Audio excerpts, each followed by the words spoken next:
다음 발표 바로 이어가도록 할게요. 유재철 한국환경산업기술원장님께서 ESG의 해법, 환경정보 공개 제도 및 환경성 평가를 주제로 강연해 주시겠습니다. 박수로 모시겠습니다.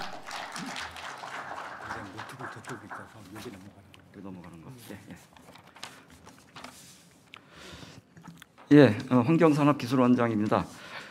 김현명 교수님께서 첫 번째 강연으로서 ESG가 중요하고 여러 가지 앞으로 그 방향이라는 것은 알겠는데 그걸 하기 위한 수단으로서의 정보 공개와 공개 문제에 대한 지적을 해주셨고, 김용진 이사장님께서는 이제 대한민국 최대 기관 투자 기관으로 입장해서 바라보는 ESG에 대한 좋은 말씀을 해주셨고요. 오늘 여기 계신 분들은 오늘 기회를 통해서 ESG에 대한 이해가 굉장히 높아졌을 거라 생각을 합니다. 저는 한국환경산업기술원에서는 사실 환경 관련 환경 정보의 공개와 실제 평가를 담당을 해오고 있습니다. 김현명 교수님께서 말씀해주신 부분과 많은 부분이 이제 중복되는 부분이 있게 되는데, 저는 실무적인 관점에서 좀 디테일한 부분에 대한 말씀을 드림으로써 좀 정보의 부족 또 평가 방법에 대한 여러 가지 의구심을 조금이라도 해소할 수 있는 그런 기회가 되기를 바라면서 이 자리에 섰습니다. ESG가 개념이 처음 등장한 게 2003년이고요.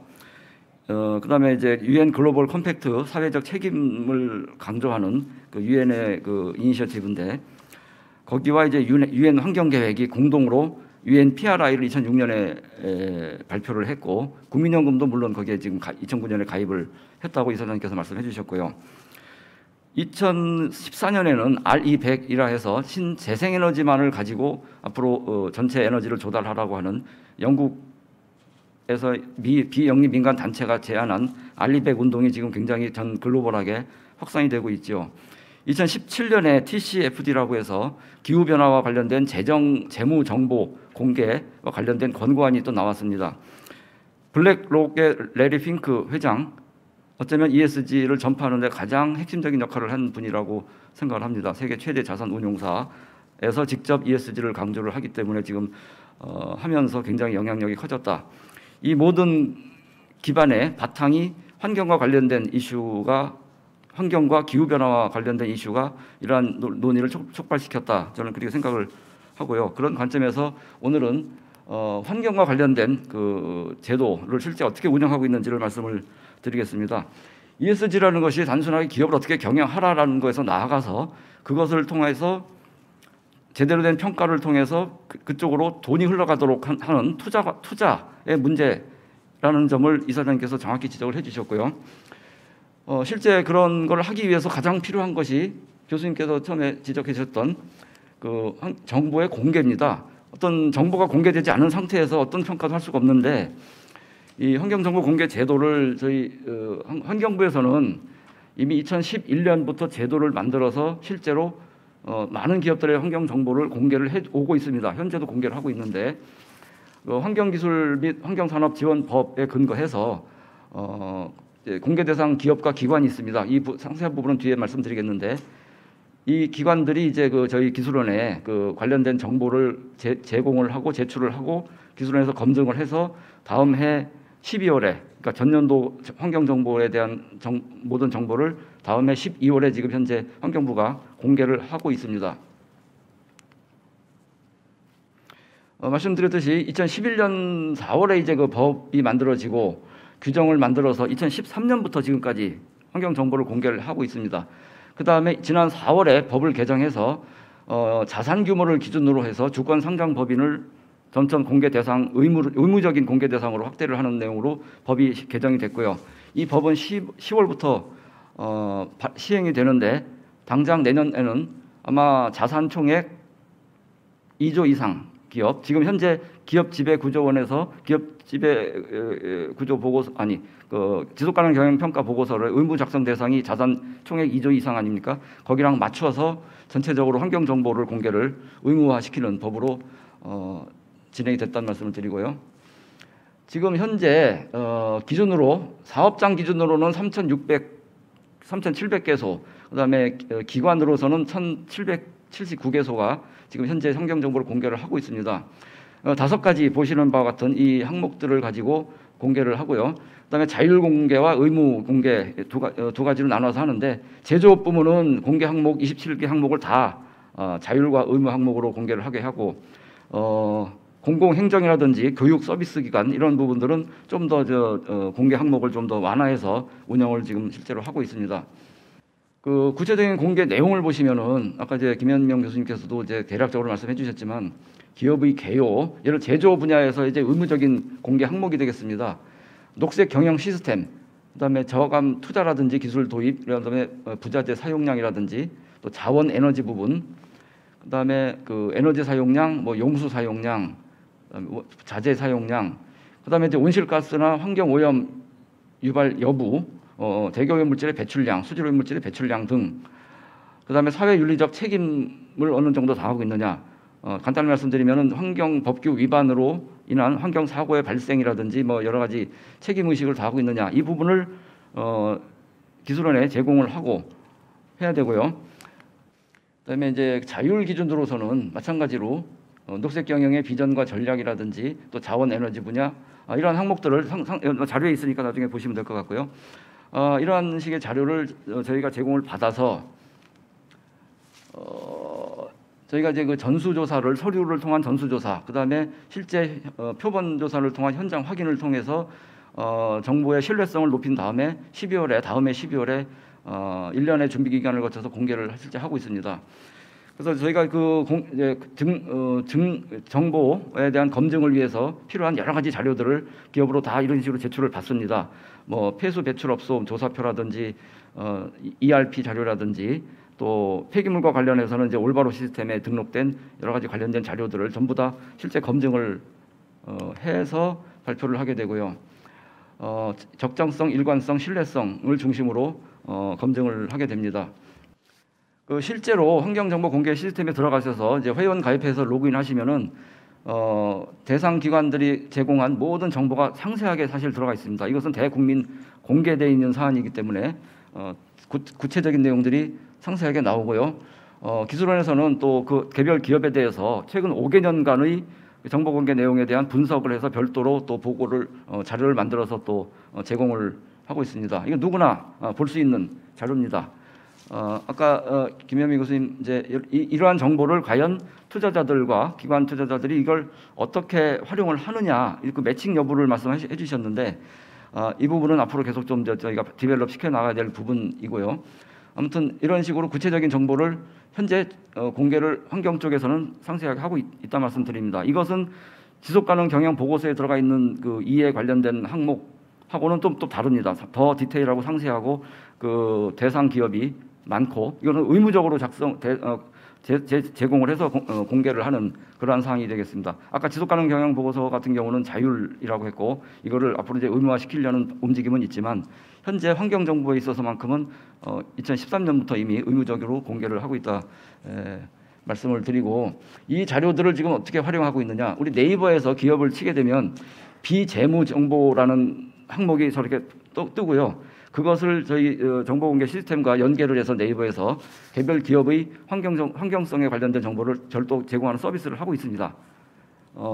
저희가 공개한 자료를 토대로 네이버가 가져다가 이제 그 자기들의 서비스로서 활용을 하는 부분이고, 아까 그 국민연금에서 이제 ESG에 대한 평가를 통해서 투자를 한다고 말씀 주셨는데, 국민연금에서 보는 환경과 관련된 우리가 제공된 정보 중에 저 3가지 기후변화, 청정생산, 친환경 제품 개발 관련된 정보를 활용하고 계시고, 그다음에 사회적인 분야에서는 안전보건, 그러니까 MS 코시아 부분, 그다음에 협력업체 지원 현황 이런 것들을 이제 환경정보 공개 제도를 통해서 제공된 자료를 실제로 활용을 해서 평가에 활용을 하고 계시다 말씀을 드립니다.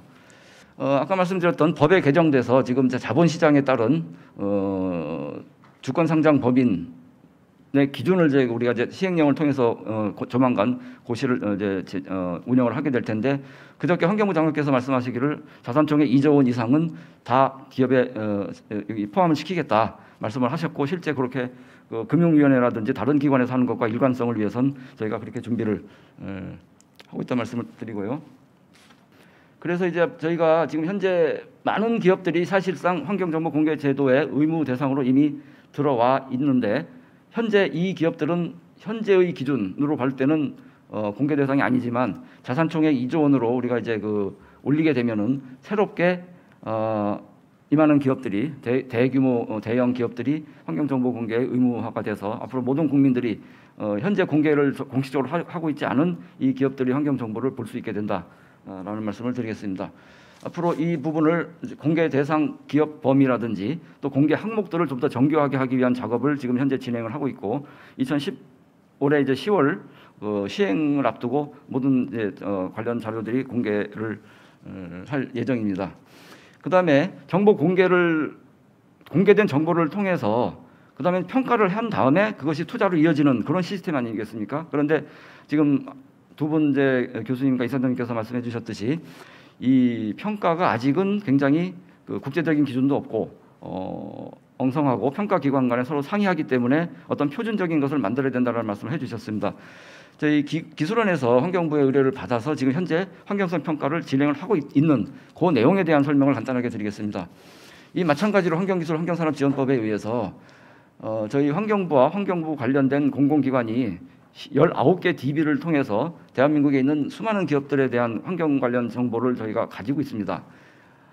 그걸 통해서 기업의 환경성을 평가를 하고 저희들이 이제 금융권에 제공을 합니다. 이것은 비공개 사항입니다. 금융권에서만 저희가 협약을 맺은 금융기관들만 이 자료를 볼 수가 있는데요.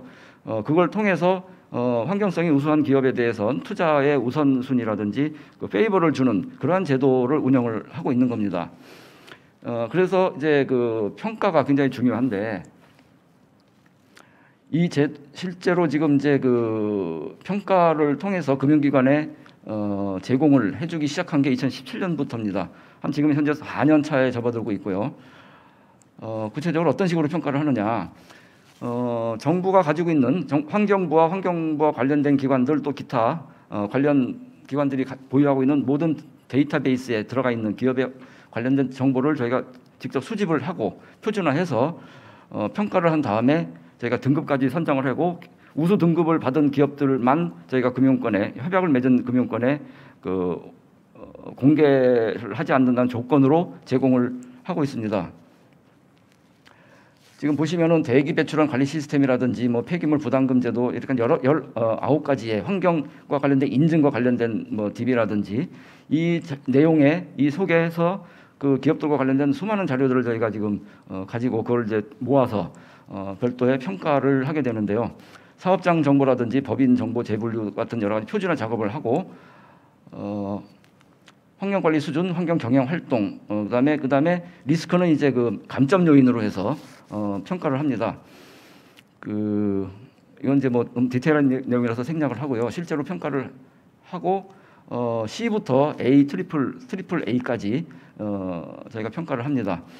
저희가 기업에 제공하는 것은 맨 상위에 있는 트리플 A부터 A까지 기업에 대해서 우수한 기업들에 대해서 관련된 내용을 저희가 금융권에 제공을 합니다.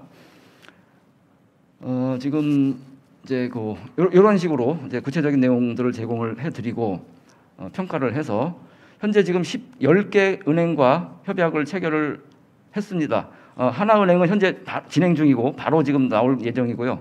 지금 작년에 제가 농협은행이라든지 대구은행, KB국민은행, 우리은행 등과 MOU를 체결을 했습니다. 지금 이러한 금융기관들이 저희가 평가한 자료를 토대로 실제 우대금리를 적용하는 투자 활동을 하고 있습니다. 이러한 환경성이 우수한 기업에 대한 투자를 하기 위한 상품들을 각각 다 이렇게 개발을 해놓고 이 상품들에서는 우대금리라든지 이런 걸 통해서 그러한 기업들이 이제 투자가 활발하게 이루어지기 위한 녹색금융 활동에 사용을 하고 있다는 말씀 드리고 보시면은 아까 기술신보 보증기금 2개 포함해서 12개가 지금 현재 되고 있습니다. 협약은행 수 10개, 그다음에 평가 기업 대상이 38,340개, 기타 이제 실제로 등급에 따른 분포도 이렇게 구분을 해드릴 수가 있고